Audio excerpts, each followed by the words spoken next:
सर्व ग्रामपंचायतीचे संचालक, सरपंच, ग्रामपंचायतचे सदस्य, सर्व प्रतिष्ठित शेतकरी,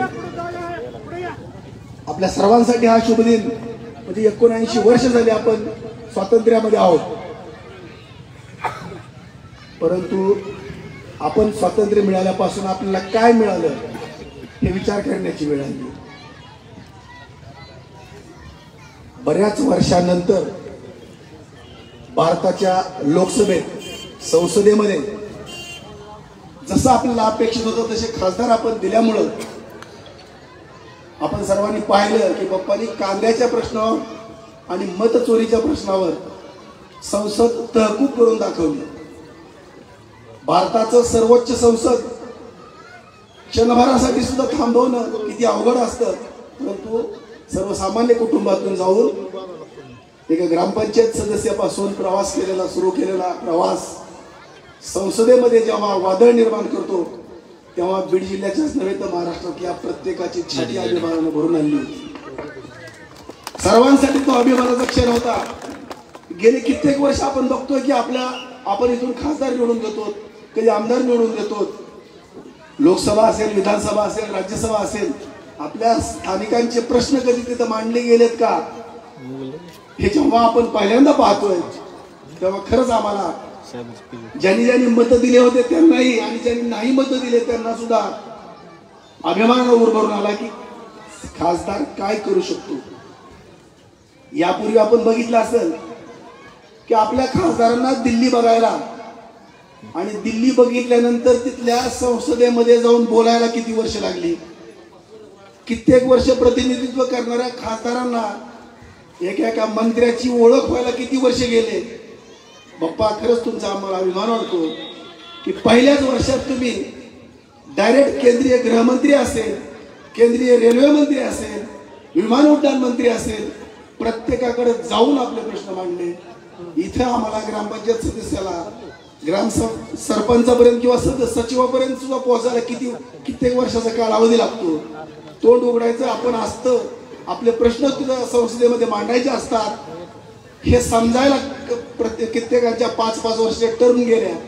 परंतु तुम्ही पहिल्याच वर्षात हे करून दाखवून दिलं खासदार काय करू शकतो आणि काय असतो.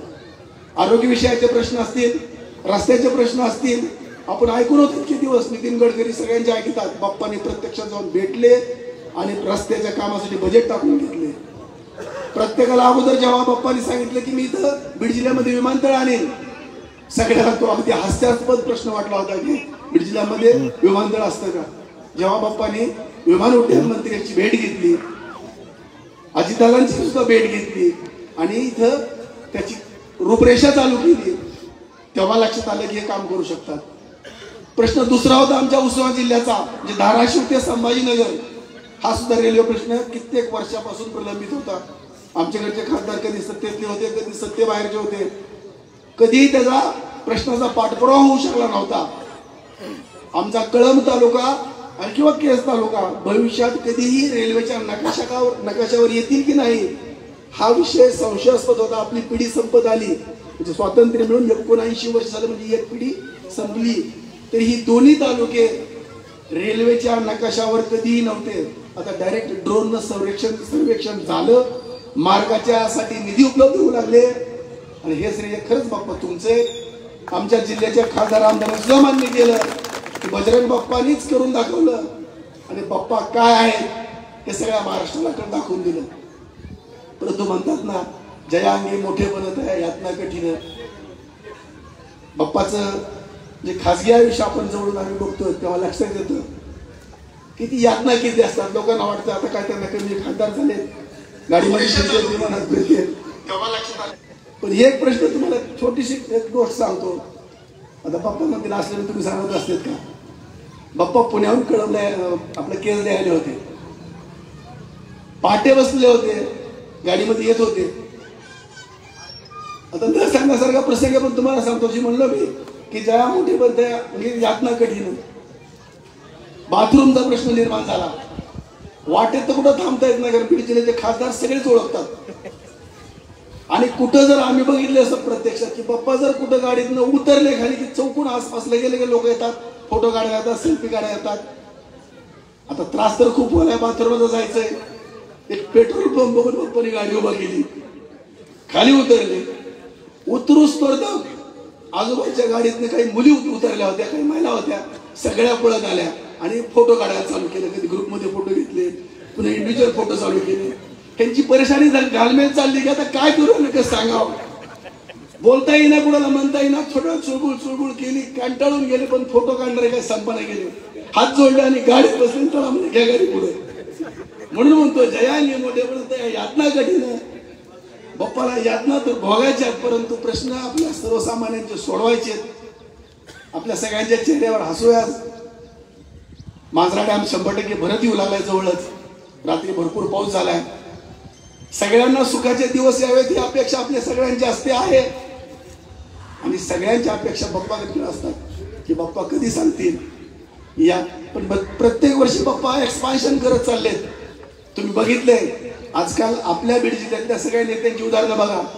ज्यांनी ज्यांनी पाय जमिनीचे थोडे वर घेतले, हवेत गेले. आज आवर्जून सांगा, 15 ऑगस्ट म्हणजे आपल्या देशाचा उत्सव असतो. लाल किल्ल्यावर प्रत्येकाची इच्छा असते की एकदा लाल किल्ल्याची सलामी बघावी, पंतप्रधानाचं भाषण असं बघा ऐकावं. पण तो बाप्पांचं लक्ष सगळं इथं येडेश्वरी कारखाना. हा कारखाना चांगला चालला, हा व्यवस्थित चालला तर इथल्या माझ्या शेतकऱ्यांना सुखाचे दिवस येतील.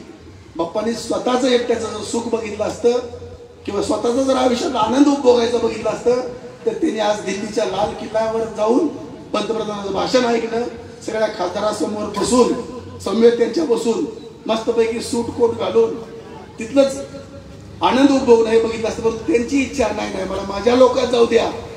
कारण त्यांनी बघितलंय की ज्या ज्या लोकांनी आपली मातृभूमी, आपला गाव, आपला देश, आपली ही कर्मभूमी सोडली, त्यांचं पुढे काय झाले, कारखाने बंद पडले, बँका बंद पडल्या आणि ते जितके जे आहेत खासदारकी आमदारकी हळूहळू हळूहळू लयाला जाते. त्यामुळे बाप्पांच्या पक्क लक्षात आहे की आपलं जे ग्राउंड लेवल आहे, आपली जी मातृभूमी आहे, आपली जी कर्मभूमी आहे, ह्याला जो कोणी विसरला तो सगळीकडेच घसरला. लोकांच्या दारोदार जाऊन उपयोग होत नाही, लोक त्यांना मान्यता देत नाही. खऱ्या अर्थाने लोकनिधी किंवा लोकप्रतिनिधी म्हणून बाप्पा तुम्ही शोधतात. तुमचं हे कर्तव्य आमच्या सगळ्याची, आमच्यापैकी प्रत्येकाची छाती 56 इंच करण्यासारखी आहे. म्हणूनच आम्हाला तुमच्याबद्दल खूप खूप अभिमान आहे. तुमच्या कर्तृत्वाचा. तुम्ही काल परवा जो मतचोरीचा प्रश्न मांडला असेल, कांद्याचा प्रश्न मांडला असेल, जे काही तुम्ही संसदेमध्ये आमचे प्रश्न मांडताय त्याबद्दल बीडवासीच नव्हे तर संपूर्ण महाराष्ट्राला तुमचा अभिमान आहे. हा तुमचा अभिमान, हे तुमचं कर्तृत्व असंच वृद्धिंगत होत जावो. उत्तरोत्तर तुमच्यामुळं या परिसराची प्रगती हो. या येडेश्वरी शुगरच्या 2 युनिट झाले, अजून 5 युनिट व्हावेत. परंतु हे सगळं होत असताना तुम्हालाही सुख समाधान आणि इथल्या शेतकऱ्याच्या खिशाला दाम, प्रत्येक शेतकरी शेतमजुराच्या हाताला काम, युवा पिढीसाठी आणखी एखादा उद्योग. तुमचं स्वप्न होतं की मी बीड जिल्ह्यामध्ये काही ना काहीतरी उद्योग आले. तुम्ही आतापर्यंत रस्ते, विमान वाहतूक, रेल्वे वाहतूक ह्या प्रश्नाकडे लक्ष दिले. उर्वरित दिवसामध्ये तुम्ही इथल्या युवकांच्या रोजगारासाठी आणखी 2 कसे उद्योग वाढवता येतील. दिल्लीत जाऊन तुम्ही एकाच वर्षाची मैत्री कमावली. प्रत्येक खात्याचा मंत्री तुम्ही मित्रत्वाने जवळ केलात. आता जरा थोडस उद्योग खात्याकडे लक्ष द्या, अवजड उद्योगाकडे लक्ष द्या. या बीड जिल्ह्यातल्या मागासल्या भागामध्ये एखादा चांगला उद्योग, शैक्षणिक प्रकल्प मोठा एखादा आणि औद्योगिक प्रकल्प दोन्ही तुम्ही आणावेत अशा आम्ही तुम्हाला शुभेच्छा देतो. आमचा मागचा गौरव जे नेहमी कधी येत नसतो सहसा सार्वजनिक कार्यक्रमात, काय बाप्पाने त्याच्यावर मी जादू केली की तो पण आता येऊ लागलाय. सगळ्यांच्या वतीने मी सुद्धा येडेश्वरी परिवाराच्या वतीने गौरव तुझं सुद्धा अभिनंदन करतो की वडिलांची परंपरा तू जोपासावीस. लोकनेता काय असतं हे बाप्पाने दाखवून दिलंय. हीच कार्यपरंपरा तुम्ही सगळ्यांनी इथून पुढे करावी. आणि त्यांच्या घरासाठीच नव्हे तर प्रत्येक कार्यकर्त्यासाठी हे सांगेल की जे चारित्र्य आणि जे कर्तृत्व बाप्पाने जपलंय ते आपल्या प्रत्येक कार्यकर्त्याने ग्रामपंचायत स्तरावरचा असो, जिल्हा परिषदचा असो, पंचायत समितीचा असो, प्रत्येकाने ते सांभाळावं. सोशल मीडिया कार्य तत्पर झालाय. तुमच्याकडून थोडंसंही चुकलं तरी विरोधक त्याचं भांडवल करतात आणि त्या कार्यकर्त्याची चूक सुद्धा बाप्पाच्या नावाने टाकतात की बघा हा बाप्पांचा कार्यकर्ता. त्यामुळं एखाद्या आपल्या कुठल्याही गोष्टीमुळं आपल्या नेत्याला मान खाली घालावं लागेल किंवा हा माझा कार्यकर्ताच नाही अशी सांगण्याची वेळ येईल. ही अशी वेळ येऊ देऊ नका. कारण या जिल्ह्यातल्या बऱ्याच लोकांना जिल्हा बदनाम करण्याचं काम केलंय. त्यामध्ये ताऊन सुलाखून निघालेले किंवा निष्कलंक चारित्र्यवान म्हणून ज्या नेत्याकडे आपण बघतोच बाप्पांकडे, तसं आदर्शवत जीवन जगत असताना आपल्यापैकी प्रत्येकानं ते सांभाळलं पाहिजे. आणि ह्या गोष्टी आपण सर्व या निमित्ताने मी आपल्याशी बोलू शकलो, संवाद साधू शकलो. म्हणून आपल्या सर्वांचे पुन्हा एकदा येडेश्वरी परिवाराच्या वतीनं खूप खूप मनापासून हार्दिक आभार मानतो आणि तुम्हाला सर्वांना भावी आयुष्यासाठी इथून पुढच्या कार्यासाठी शुभेच्छा देतो आणि माझे 2 शब्द संपवतो. जय हिंद, जय महाराष्ट्र. सतत आपल्या प्रास्ताविकेमधून खरं पाहिलं तर बापू स्वतःसाठी बाप्पांना काही पण मागू शकतात, पण मी जवळपास बापूंना मी प्रत्येक प्रास्ताविकेमधून पाहतोय की सर्व काही बाप्पांना आपल्यासाठी मागणी घालतात. सर्व काही जे काही असेल ते जनतेसाठी, माझ्यासाठी नाही पण जनतेसाठी द्या, असा सतत अट्टास धरणारे बापू, तुम्ही खूप छानपैकी प्रस्तावना केली त्याबद्दल धन्यवाद. यानंतर हनुमंत गाडगे सर यांना मी विनंती करतो, त्यांनी आमच्या शेतकरी उत्पादकांना, सर्व कर्मचाऱ्यांना मार्गदर्शन करावं. हनुमंत गाडगे सर. सर्वप्रथम भारताच्या 79व्या स्वातंत्र्य दिनानिमित्त आपल्या सर्वांना खूप खूप हार्दिक शुभेच्छा. आपल्या भारतीय संसदेच्या सर्वोच्च सभागृहाचे सन्माननीय आपल्या सर्वांचे हृदयस्थान असणारे माननीय बजरंग बाप्पा, खरोखरच कुळी कन्या पुत्र होती जे सात्विक तयांचा हरिक वाटे देवा. एका साध्या शेतकरी कुटुंबातून आलेला हा शेतकरी पुत्र आपल्या देशाच्या सर्वोच्च सभागृहामध्ये आपली भूमिका कशा प्रकारे मांडतोय आपण पाहतो आहोत. बाप्पा, आम्हाला खूप खूप स्वाभिमान आहे तुमचा की ज्या ज्या वेळी आम्ही या मीडियाच्या माध्यमातून आपलं तिथलं बोलणं, तिथं प्रत्येकांशी संवाद साधणं हे आम्ही पाहतो, त्यावेळेस आमची छाती फुगून येते. अतिशय अल्प काळामध्ये बाप्पांनी फार मोठी भरारी घेतलेली आहे आणि ही आपल्या सर्वांच्या दृष्टीने अतिशय चांगली महत्वाची गोष्ट आहे. खरं म्हणजे बाप्पा, आपण आपल्या या संविधानाच्या अनुषंगानं अतिशय वाईट अशा प्रकारची प्रवृत्ती या सध्याच्या सरकारमध्ये आपल्याला दिसते आहे. मतचोरीचं जे प्रकरण आहे, अखंड देशातल्या सर्वसामान्य माणसाला आपल्या स्वतःच्या मतावर भरोसा राहिलेला नाही की आपण दिलेलं मत नेमकं कुणाला जातंय, आणि तो जो काही प्रकार आहे तो सर्व जगासमोर आणलेला आहे.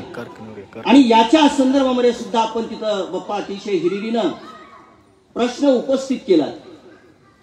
खरं म्हणजे आपल्या बीड जिल्ह्यातल्या रेल्वेचा प्रश्न अनेक दिवसापासून, अगदी आमच्या लहानपणापासून केशर काकूंच्या पासून आम्ही ऐकत होतो रेल्वे येणार आहे, रेल्वे येणार आहे. परंतु आम्ही जेव्हा बीडला जातो प्रत्यक्ष आणि आपली गाडी जेव्हा बीडमध्ये जाते त्या पुलाच्या खालून, त्यावेळेस आवर्जून बाप्पाची आठवण आल्याशिवाय राहत नाही.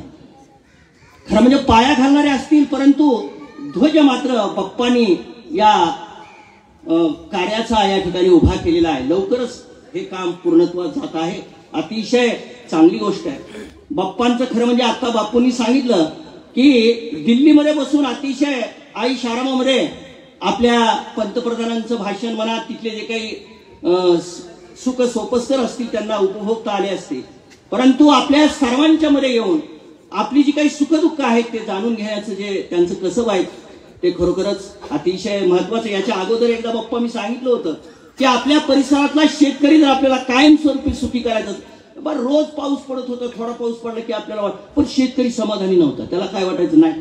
जोपर्यंत चांगलं पाणी होत नाही तोपर्यंत आपल्याला खरं म्हणजे शेतकऱ्याच्या जीवात जीव नसतो. रब्बी कशावर घ्यायची. आणि म्हणून बाप्पा, आपल्याकडे पाऊस जरी पडत, तिकडे पश्चिम महाराष्ट्रात लोकांना पाऊस पडला काय न पडला काय, अगदी उन्हाळ्यामध्ये सुद्धा पाणी वाहतंय सगळीकडे. आणि म्हणून बाप्पा, इतिहासामध्ये आपली नोंद जर करून घ्यायची असेल तर नम्र विनंती आहे, कुठल्याही परिस्थितीमध्ये कृष्णा खोऱ्याचं पाणी आपल्या या डॅम मध्ये आणून सोडण्याचा एक फार महत्वाचा प्रश्न तुमच्या समोर आपल्या शेतकऱ्यांच्या दृष्टीने आहे. तेवढं एक काम आपण जर केलं तर निश्चितपणे इतिहास आपली नोंद घेतल्याशिवाय राहणार नाही. केवळ बीडचंच हे व्यक्तिमत्व नाही तर संपूर्ण महाराष्ट्रामध्ये अतिशय अल्प काळामध्ये एक प्रसिद्ध आणि एक लोकप्रिय अशा प्रकारचा नेता म्हणून आपली ख्याती आहे. त्याबद्दल खरोखरच आम्हाला खूप खूप आनंद आहे. या ठिकाणी आपण सर्वांनी येणाऱ्या काळामध्ये सुद्धा बाप्पांना निश्चितपणे साथ देऊ. अशा प्रकारचा नेता आपले जे काही प्रश्न असतील आपल्या परिसरामध्ये, बापूंनी फार महत्वाचा मुद्दा मांडला की केवळ रेल्वे असेल हे तर आहेच, परंतु त्याबरोबरच या ठिकाणच्या तरुणांच्या हाताला काम मिळण्यासाठी इंडस्ट्रियल एरिया सारखे जे काही भाग असतील याच दृष्टिकोनातून सुद्धा आपण बाप्पा लक्ष द्यावं. खरं म्हणजे आम्हाला सांगण्याची गरज नाही, परंतु आमच्या ज्या काही भावना आहेत त्या भावना आपल्या समोर या ठिकाणी व्यक्त करत आहोत. निश्चितपणे आपण हे सगळं कराल. पुन्हा एकदा आपल्या सर्वांना या स्वातंत्र्य दिनाच्या हार्दिक शुभेच्छा देतो. संयोजकांनी या ठिकाणी 2 शब्द बोलण्याची मला संधी दिली त्याबद्दल शतशः या ठिकाणी ऋणी आहे. आणखी एक महत्वाचं खरं म्हणजे सांगायचं मला याच्यासाठी आहे की येत्या 29 तारखेला मुंबई जाम करण्यासाठी या ठिकाणी मराठ्यांचा मोर्चा जाणार आहे. खरं म्हणजे मी सर्व बहुजन समाजाची या ठिकाणी क्षमा मागतो, कारण हा लढा कुणाच्याही विरोधात नाही हे लक्षात घ्या सर्वप्रथम. कारण जरांगे पाटलांनी जे काही सांगितलेलं आहे की सर्वसामान्य कुठल्याही कुटुंबातला कुठल्याही धर्मातला माणूस असो कुठल्याही जातीतला असो त्या सर्वांना न्याय देण्यासाठी हा माणूस झटतोय. आणि म्हणून मी नम्र आव्हान या ठिकाणी करणार आहे की या सरकारला जर खऱ्या अर्थानं वटणीवर आणायचं असेल तर येणाऱ्या 27 तारखेला आपण या ठिकाणी निघावं आणि 29 तारखेला या ठिकाणी मुंबई जाम करण्यासाठी आणि सरकारचे डोळे उघडण्यासाठी आपल्याला मुंबईकडे कूच करायची. एवढं आपल्याला सांगतो आणि इथं थांबतो. जय हिंद. धन्यवाद सर.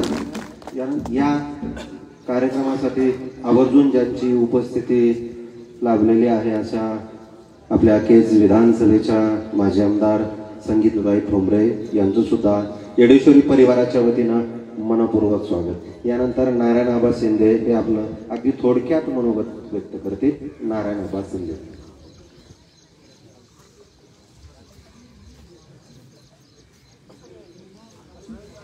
आजच्या आपल्या देशाच्या 79व्या स्वातंत्र्य दिनानिमित्त इथं जमलेल्या सर्व शेतकरी सभासद, बाप्पावर प्रेम करणारे सर्व कार्यकर्ते, कारखान्याचे कर्मचारी यांना माझ्या हार्दिक शुभेच्छा.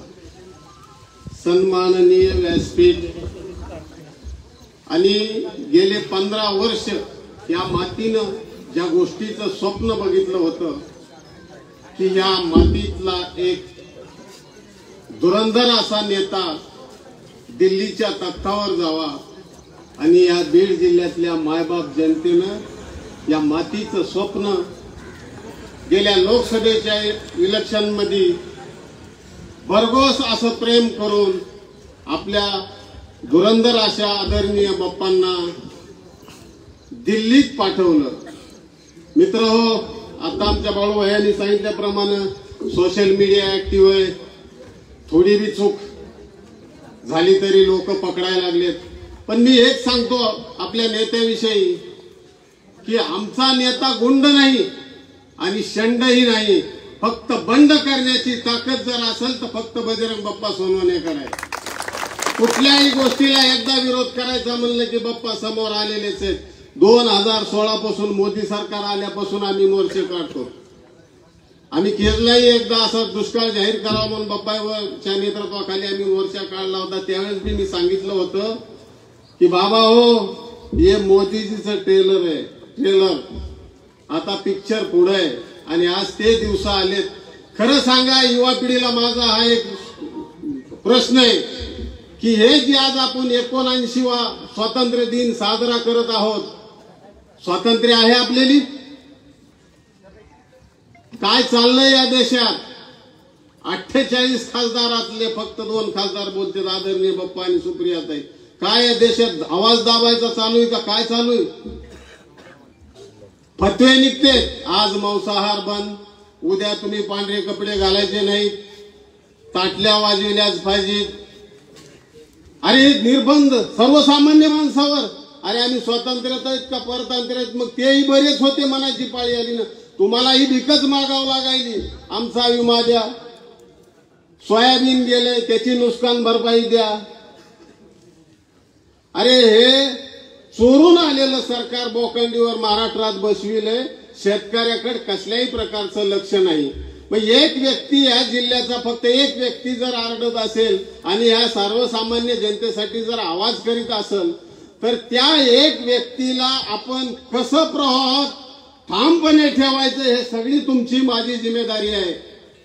बाबा हो, ज्याला जाणीव असते, ज्या गोष्टीचा ज्यानं स्वतः सहन केलेला असतंय, अशा शेतकऱ्याच्या पुत्राला आपण खासदार केलंय. म्हणून आज जी प्रश्न या जिल्ह्याच्या आतापर्यंत ज्या एकाही खासदाराला दिल्लीमध्ये मांडता आले नाही, संसद बंद करायचं तर सोडा, मी म्हणतो ही करीतच काय होते इतके दिवस. जिवंत खासदार मी ह्याच वेळेस बघायला लागलो ह्या बीड जिल्ह्याचा.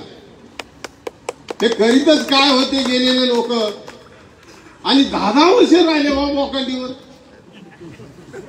काय कमाल वाटते मला, लोकांची बी कमाल वाटते.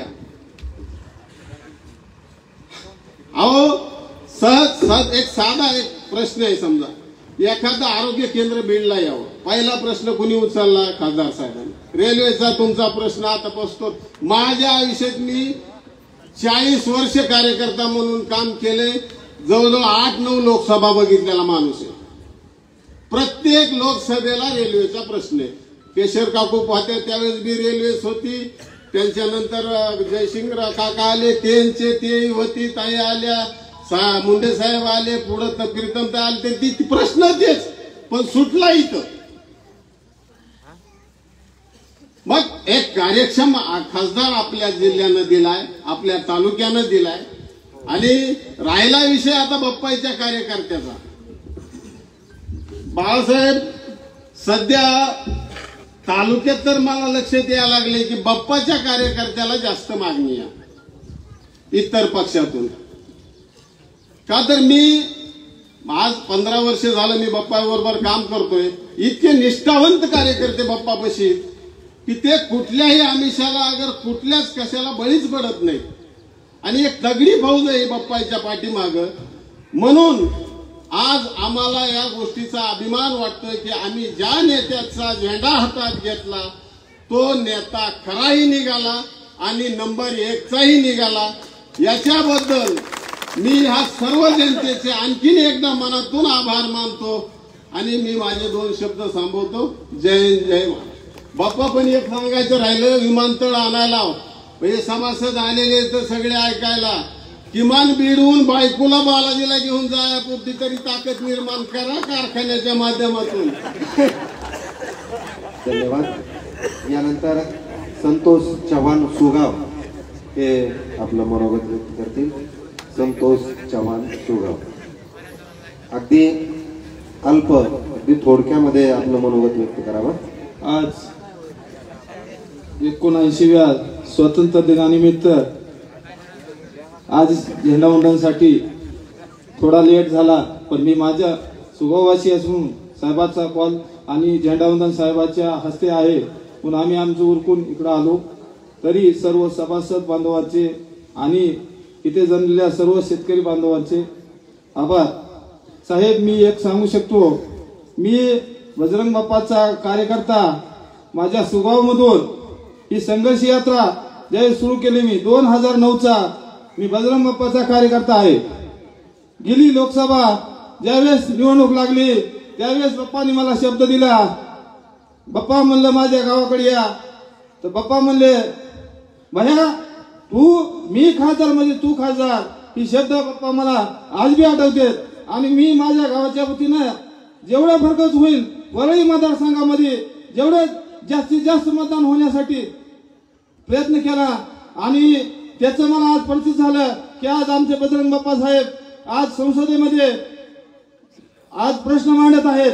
आणि ज्या वेळेस मी टीव्ही ओपन करतो, माझा रिमोट ज्यावेळेस टीव्हीवर जाते त्यावेळेस माझा खासदार असा तुम्हाला होतो त्या संसदेमध्ये आवाज उठवत आहे. साहेब, हे सरकार आहे पण त्या ठिकाणी आमचे बाप्पा विविध विषयावर पाणी प्रश्न असेल, आज या बीड जिल्ह्यामध्ये विविध प्रश्न असतील, सत्ताधारी असतील, त्यांच्या सुद्धा पलीकडे जाऊन ह्या संसदेमध्ये बीड जिल्ह्यामध्ये आवाज उठवत आहेत.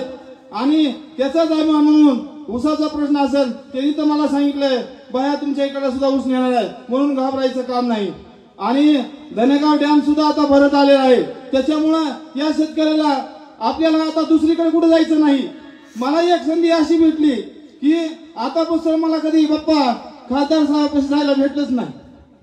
आणि त्याचा मला साथ अभिमान आहे की खासदार साहेबांपाठी गेल्यानंतर साहेबांनी मी जिथं कुठं असेल, ज्या ज्या वेळेस काम असेल त्या त्यावेळेस साहेबांनी मला वेळ देऊन माझं गावाचं काम केलं. आणि साहेब तुमचे आभार मानतो. आजपासून जे नाही झालं ते तुम्ही फुल नाही फुलाची पाकळी माझ्या गावामध्ये या माझ्यावर विश्वास ठेवून एक 10 लाखाचं फंड दिलं, ते सुद्धा काम प्रगतीपथावर चालू आहे.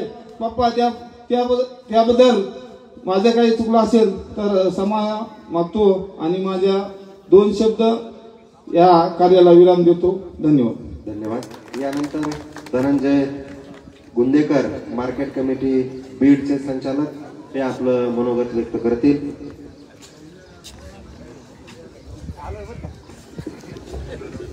सगळ्यात आधी आज स्वातंत्र्य दिवसाची अगदी थोडक्यामध्ये एकच मिनिट.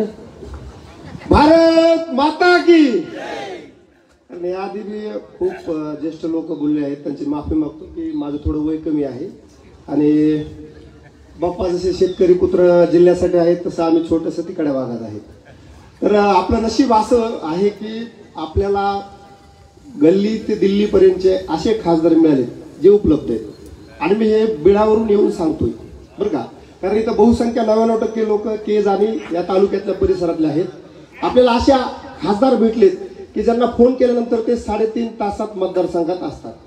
आणि यापूर्वीचा अनुभव घेतलेला आहे. माझं वय लहान आहे पण मी आरोप काय वगैरे करत नाही. पण असे खासदार भेटलेत की ते अनेक गावात गेलेच नाहीत, असा इतिहास आहे आपला. आणि आता असे भेटलेत की जे येतेत. आता मी बाप्पा इकडे येणारे माहीत झाल्यानंतर माझ्यासोबत मौजवाडीचे आमच्या बीड तालुक्यातील काही मुलं आली. कशाला आले माहिती ते म्हणते आम्हाला बाप्पाला निमंत्रण द्यायचंय सप्ताहाच्या शेवटला उपस्थित राहण्याचं. मी म्हणलं एवढं काय आहे, दरवर्षी सप्ताह येतो. नाही म्हणले बाप्पा आलेच पाहिजे. आणि मग ते पाऊस चालू होता भयंकर, आता 2-3 तासापूर्वी त्या पावसात ते इथपर्यंत निमंत्रण द्यायला आले. आम्ही एवढं प्रेम केलं बीडवाल्यांनी की लाखभराची आम्ही लीड दिली. पण मला इथं आल्यावर गोष्ट दिसली, कारखाना बघितला. आम्ही जिल्ह्यावाले आहेत ना, तुम्ही तालुक्यावाले येतं, पण कारखाना बघितलं इतकं वाटलं की मी पुण्याला चालू काय, असं कारखाना बनलेला आहे. बाप्पाकडे बघितल्यावर असं वाटत नाही त्यांच्या भाषेवरून वगैरे की अशा पद्धतीची इथं व्यवस्था असू शकते. कारखाना चालणं सोपं नाही बरं का, असं मी ऐकतोय. आता मी 20-30 वर्ष वय झाले, अनेक नेते कारखाने डुबताना मी बघितलेत. पण ह्यो कारखाना बघितला. मी इथं मध्ये गेलो होतो आता ऑफिसला, मला आता सूरज म्हणले चला एकदा मध्ये बघा. मी गेल्यानंतर ते कॅबिन वगैरे बघितल्या. आता पुण्यासारखं वाटलं ना. तुम्ही जर IAS टीमला बोललं ना तर सर्टिफाय होईल 9,001 काहीतरी पुढे असेल सर्टिफिकेशन, तर ते होऊन जाईल. अशा पद्धतीची व्यवस्था आहे. आणि आता 1च मिनिटं दिल्यामुळे मी एवढंच बोलतो. पण पुढच्या वेळेस मी ध्वजारोहणला येईन आणि त्यावेळेस जास्त वेळ घेईन आवर्जून मागून. कारण मला एक गोष्ट सांगायची आहे. मध्ये मला वाटतं नारायण आबा शिंदे कोणतरी म्हणलं की इतके कामं केले तितके केलं. मी फेसबुकवर लिहित असतो बरं का. तुमच्यातल्या बऱ्याच लोकांनी बघितलं असेल की तिकडे दिल्लीत काही झालं की मी खाली लिहितो ना, त्याच्या खाली भयंकर शिव्या बी येतात.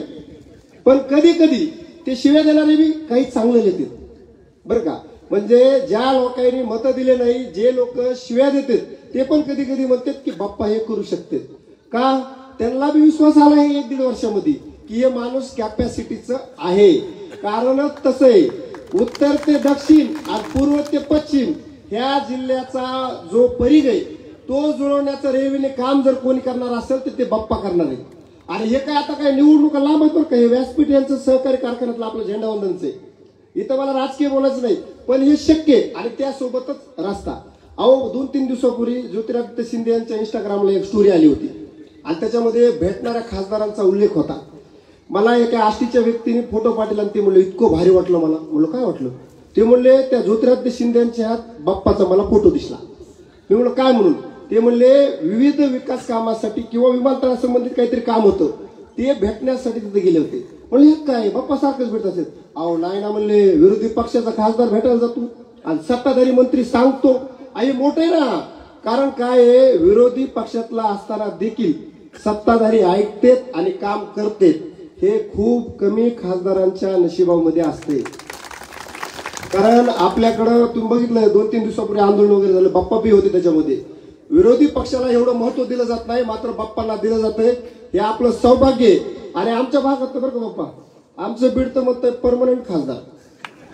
आमच्याकडे एक परमनंट आमदार येतं आणि आता हे खासदार. एवढंच बोलतो. धन्यवाद.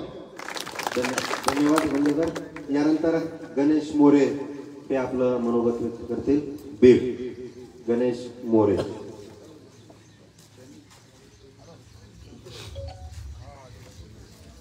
सर्वांना नमस्कार. या ठिकाणी आपल्या देशाच्या स्वातंत्र्य महोत्सवानिमित्त आपण सर्वजण जमलेलो आहोत. हे काही कुठलं राजकीय व्यासपीठ नाही की सर्वसामान्य शेतकऱ्यांच्या दारामध्ये जी विकासाची गंगा आदरणीय बजरंग बाप्पा यांच्या माध्यमातून उभा राहिलेली आहे. शेतकऱ्यांना सर्वसामान्यांना आधार देण्याचं काम जे बाप्पाच्या माध्यमातून या ठिकाणी होत आहे. मी एक बाप्पाच्या कारखान्याच्या परिसरातील एक ऊस उत्पादक गाव असलेल्या गावचा एक सरपंच म्हणून या ठिकाणी मी उभा आहे. मी एक वेगळ्या पक्षाचा कार्यकर्ता आहे. मी एका वेगळ्या संघटनेत काम करतो. परंतु मागच्या 15 वर्षापासून जे बाप्पाचे आणि आमचे जे ऋणाबंध आहेत हे कायम राहिलेले. या ठिकाणी सर्वांनी वेगवेगळ्या पद्धतीने बाप्पाचं कौतुक केलेलंच आहे. परंतु सर्वांना या ठिकाणी एक गोष्ट आवर्जून सांगतो की संसद बंद पाडण्याची जी धमक असती ती जी आपल्या बाप्पामध्ये, ज्या आपल्या ढाण्या वाघामध्ये, ती बघताना खरंच आनंद वाटला. बाप्पा खासदार झाल्याच्या नंतर अनेक वेळेस भेटणं झालं, बोलणं झालं.